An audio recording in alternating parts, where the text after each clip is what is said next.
Olá pessoal, tudo bem com vocês? Espero que sim, todos aí saudáveis e preparados para mais uma aula de processo civil. Pessoal, a partir de hoje, nós iniciamos a análise das ações previstas pela Lei de Locações de Imóveis Urbanos, a Lei 8.245 de 91, que é uma lei que eu acredito vocês todos já devem ter examinado, já devem ter estudado no terceiro ano, né, quando examinaram o direito dos contratos. Se não estudaram a fundo no terceiro ano, certamente boa parte já leu alguma coisa a respeito na preparação para as provas da OAB, né? Principalmente aquelas pessoas, aqueles alunos que escolheram realizar direito civil, né, na segunda fase. É um tema extremamente solicitado nas provas da OAB e com o qual vocês vão ter muito contato, principalmente aqueles que resolverem advogar na área do direito privado, né? Aliás, todos que iniciam na advocacia e na magistratura também, no Ministério Público menos, mas na advocacia, na magistratura e eventualmente até na defensoria, vão ter muito contato no início das suas carreiras com os procedimentos da lei de locações, porque são ações muito usuais, né, que muito comumente o advogado recém-formado é solicitado para atender.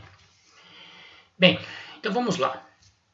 Vamos começar falando de onde o tema encontra-se regulamentado na Lei de Locações.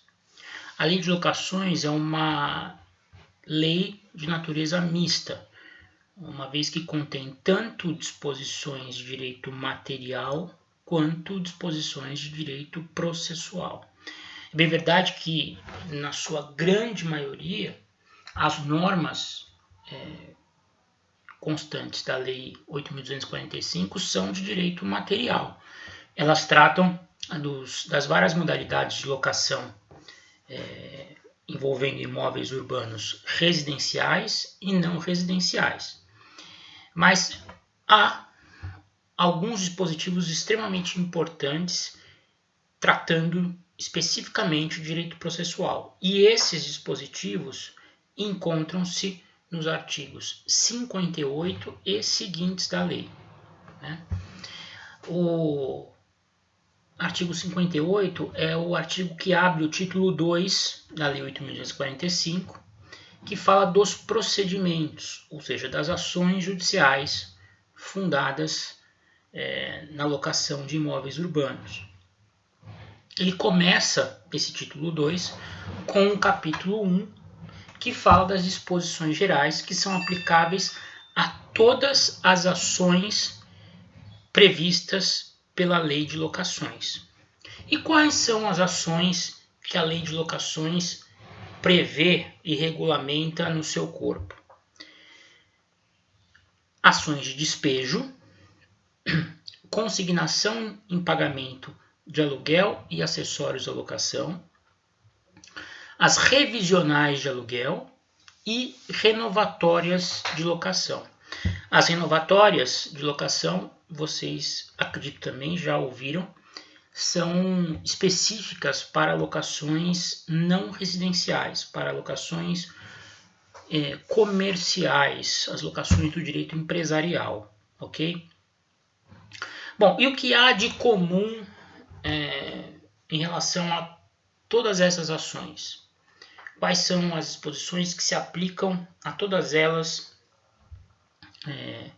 independentemente da especificidade? Primeiro, todas as ações regidas pela Lei de Locações, previstas pela Lei de Locações, tramitam pelo procedimento comum previsto pelo novo CPC, nos artigos 318 e seguintes. E aqui é importante fazer uma observação. Antes da entrada em vigor do CPC atual, ou seja, até 2016, porque o nosso CPC, embora tenha sido promulgado em 2015, passou de fato a valer a partir de 2016, após o decurso da vacatio legis. Na redação original da Lei 8.245, que é de 91, e portanto foi editada sob a égide do CPC de 73, as ações revisionais de aluguel tramitavam pelo rito sumário. Isso é o que diz, inclusive, o artigo 68 caput da lei. Então, antes da entrada em vigor do novo Código de Processo Civil, a ação de revisional de aluguéis corria pelo rito sumário, enquanto as demais, despejo, consignação e renovatória, seguiam o rito ordinário do CPC de 73.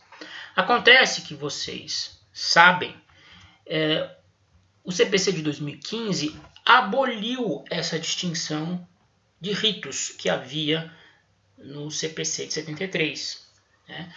O CPC de 73 tinha um artigo, o artigo 275, que elencava ali uma série de causas que seguiriam o rito sumário, que era caracterizado por uma concentração maior de atos processuais e, com isso, também uma celeridade maior em relação ao rito ordinário, mais distendido, com mais possibilidades de produção de provas pelas partes, enfim. O CPC de 2015 acabou com essa distinção e criou aquilo que se hoje conhece como rito comum, que, a bem da verdade, acabou ficando como uma espécie de junção dos ritos sumário e ordinário do CPC de 73. Né? Junção porque o sumário do Código de 73 se notabilizava por se iniciar com a designação de uma audiência de tentativa de conciliação, na qual apenas se as partes não chegassem a um consenso a respeito do litígio, é que o réu apresentaria a sua resposta.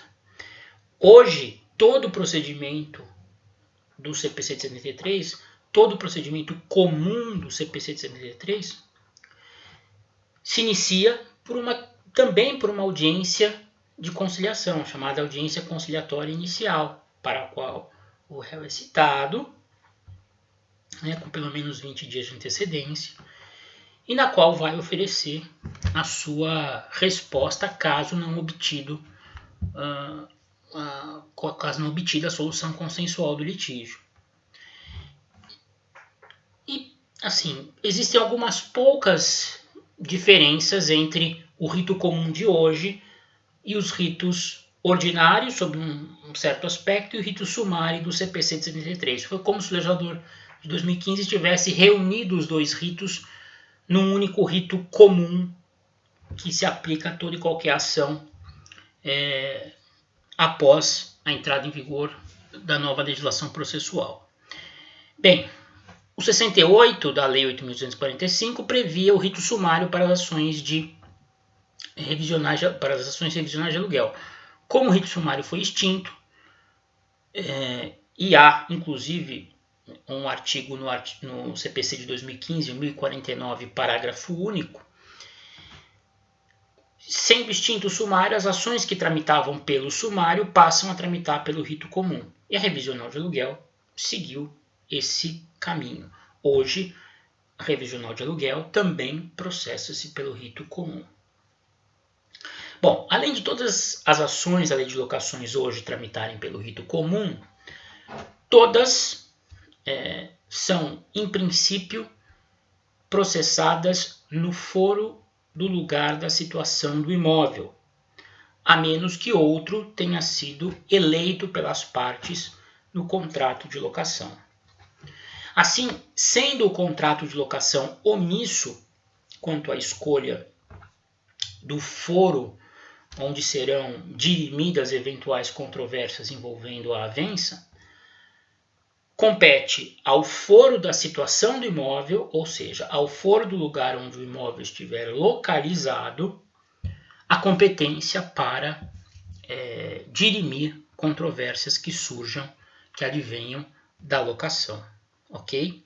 Então, se o imóvel está situado em Santos, a menos que o contrato preveja um foro de eleição, as ações todas envolvendo a locação se resolverão na comarca de Santos, ok? Outra característica comum, o valor da causa. O valor da causa corresponderá a 12 meses de aluguel. A única exceção se dará naquela ação de despejo que tiver por fundamento o artigo 47, inciso 2 da Lei de Locações.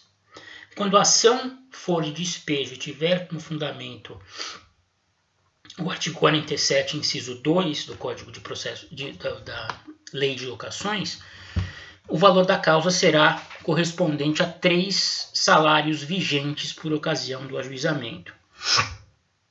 E o que diz esse artigo 47, inciso 2 da Lei de Locações? O artigo 47, inciso 2, trata da extinção da locação em função decorrente da extinção do contrato de trabalho. Aqueles casos em que o sujeito, em função do trabalho, acaba se tornando locatário de um imóvel.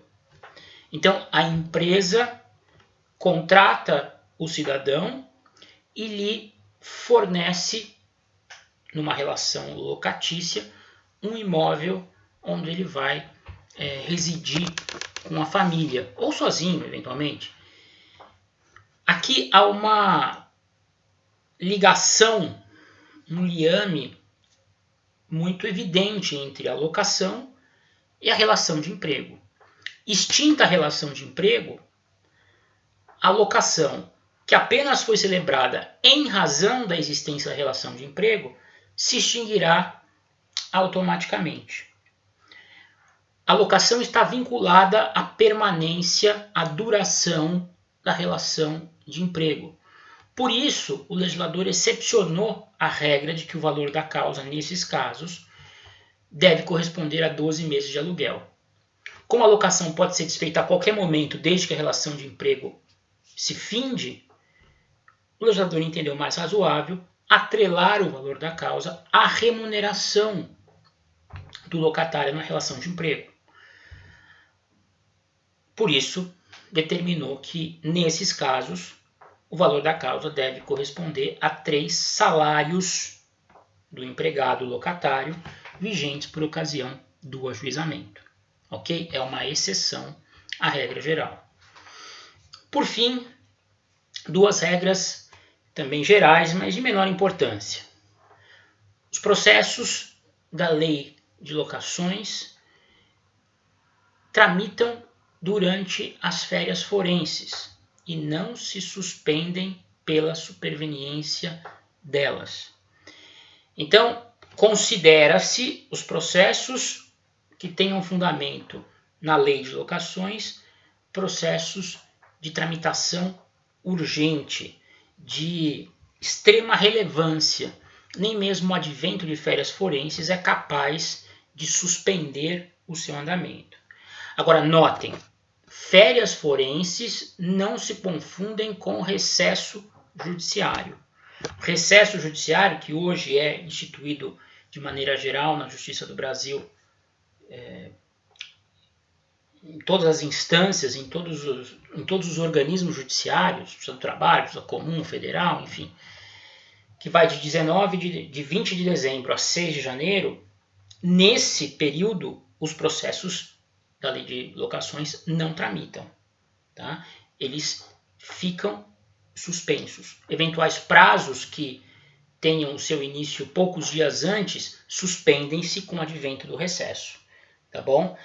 Férias é outra coisa, é o tribunal suspender os prazos naquilo que se denomina feriado forense, que eu vou explicar no próximo vídeo.